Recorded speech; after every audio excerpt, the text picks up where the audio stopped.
ሰላም ጤና ይስጥልኝ። እንዴት ናችሁ ጋይስ? ሰላም ነው ወይ?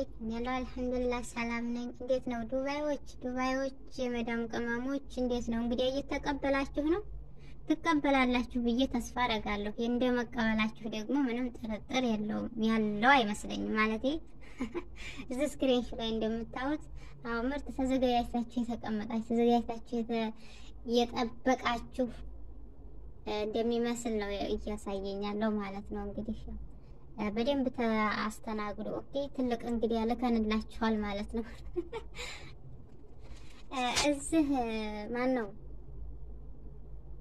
እንደው ፈጣሪ ሲፈጥረን ማለት ነው እሱ በኃያልነቱ በጥበቡ በችሎታው ማለት ነው በቃ ሰው አድርጎ ፈጥሮናል። ሰው አድርጎ ፈጥሮን ግን እዚህ ከመጣን በኋላ ሁለት አይነት ሰዎች በራሳችን ጊዜ በቃ በራሳችን ፍላጎት ሁለት አይነት ሰዎች እንሆናለን። እና ምን ለማለት ፈልጌ ነው ያው ታውቃላችሁ እንግዲህ እንደዚህ አይነት ወንድም አለ። እንደገና ደግሞ የዚህን ተቃራኒ ደግሞ መናገር አልፈልግም፣ እናንተ ታውቁታላችሁ ማለት ነው። እና የምር ማን ነው የሚመኝ ሰውም ስላለ ፈጣሪ ይስጣችሁ፣ የምር ይስጣችሁ። እኔ ሌላ ምንም አላለም፣ ይስጣችሁ ማለት ነው።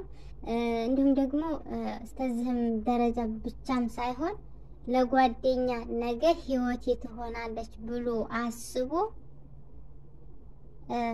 እጅግ በጣም በስራ ላይ ሆነው እያሉ መኪናም ገዝቶ የሚሰጥ ወንድም አለ ለሴት። አይተናል፣ በደንብ አድርጋችሁ አይታችኋል። ለካሬ ነው ብዬ አልነግራችሁ የምታውቁት ነው። እና በቃ እዚህ ዓለም ላይ ምንድነው ሁለት ተቃራኒ ሰዎች አሉ።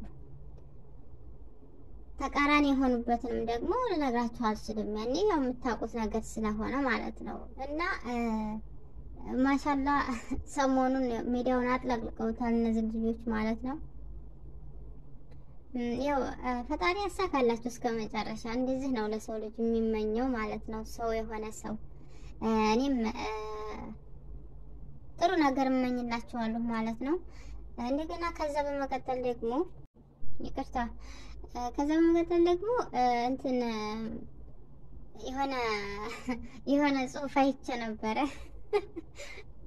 እሱ ምንድነው ደግሞ አንዳንድ ዛቻ የሚዝቱ ሰዎች ነበሩ እና ደግሞ እዛ ማን ነው ዱባይ ያላችሁ ልጆች ያው እንግዲህ ከዛቸው ነፃ እንድታረጉ ያው ማዕቀፍ ተጥሎባችኋል ማለት ነው።